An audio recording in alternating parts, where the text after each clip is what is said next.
we would naturally have these conversations, but the gap was it wasn't really in writing. And a lot of times there would be a lack of clarity between both parties. The idea is when you start to have these conversations, either at after action reviews or administratively or on the individual basis, whatever it is you start out with performance and potential, because you have to first identify, right? I mean, that's why we have performance reviews. Like, how is the performance? And you say, okay, well, performance is high, potential's high. Perfect. That's awesome. But if we're dealing with a low performance situation, you basically turn to the next axis to be like, okay, if we're having problems with performance and potential, turn to the next axis and saying, well, is this an issue with confidence or is this an issue with competence?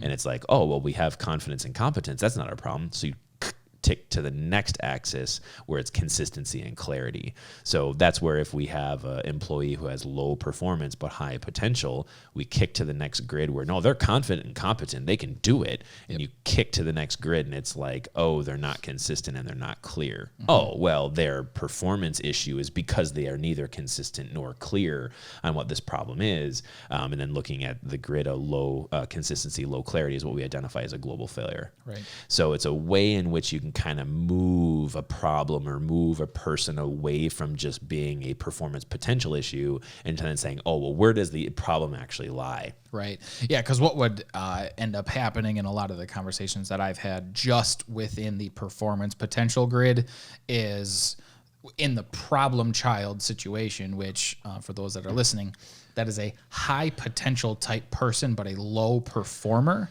Yeah. What the conversation would turn into is do better.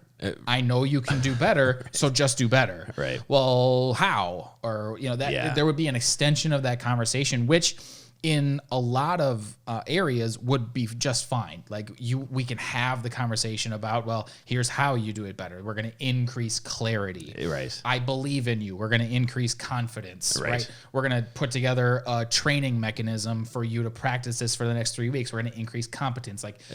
We would naturally have these conversations, but the gap was it wasn't really in writing. And a lot of times there would be a lack of clarity between both parties of how we're actually going to increase performance. Yeah. Again, though, going back to, I believe the grid that we'll have up, because we still haven't gotten it up yet, of quantity versus quality. I got to write that down. Yes, we got to write that down.